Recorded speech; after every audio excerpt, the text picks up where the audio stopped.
Robert James Rowland was born one day after Valentine's Day on February 15th, 1843, in Simpson County, Kentucky. He was the ninth of 12 children born to Jilson and Sarah Lovell Rowland. When Robert was born, both of his parents were 38. In 1860, the Rowland family had moved from Kentucky to Pope County, Illinois. His parents made their living farming. In August of 1861, at the age of 18, Robert began his service for the Civil War. He was a private for the 31st Illinois Infantry, Company D for the Union. According to a note left on his family page, Robert enlisted with his name as John Rowland, spelled Roland.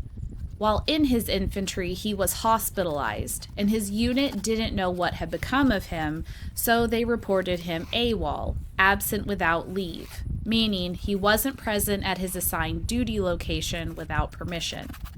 During his hospital stay, he was admitted under the name John Rowland, spelled with the W instead.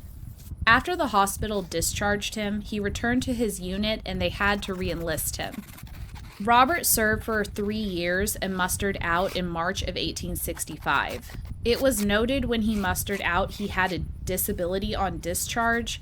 There was a note that said he had been shot in his left foot during his service. After being discharged, Robert continued using the spelling of Rowland with the W in it.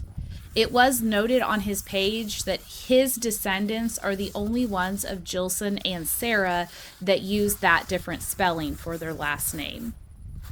1 year after serving in the war, on October 28, 1866, 23-year-old Robert married 18-year-old Hannah Nelson.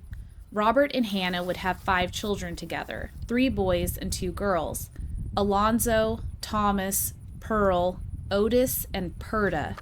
Hannah would have her children from the age of 21 to 37.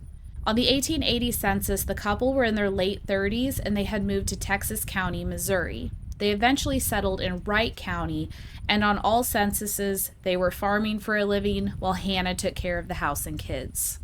Robert passed away on August 12, 1892, at the age of 49. I couldn't find any information about his cause of death. There was a very short notice in the paper that said, "Died R.J. Rowland of Buckhart on Friday, August 12." His family buried him in Tedrick Cemetery in Douglas County, Missouri. After Robert passed away, Hannah continued to live in Wright County. Her daughter Perda Hackworth and her husband and children moved in with Hannah by 1920. In 1930, Hannah was almost 80 and she was still living with her daughter Perda. Hannah passed away in 1937 at the age of 88. She is buried next to Robert in Tedrick Cemetery. This was one of the stones that I was a bit disappointed when I went back to check. The staining left on the stone is under the surface, so scrubbing will not help it. When I rechecked his stone, I went ahead and sprayed more D2 on it to help get the staining removed that's still left, and I will recheck his stone again in the fall, and hopefully more progress has been made. The top of Robert's stone has a medal with a star at the end of it, which I found out is the medal for GAR, the Grand Army of the Republic. This was a fraternal organization of veterans who had served in the Union Army during the Civil War. Robert's epitaph says, "Father, we miss you here, but hope to meet you in forever." My family tree showed that I am related to Robert. He is my 9th cousin, 4 times removed. Thank you so much for watching. Rest in peace, Robert.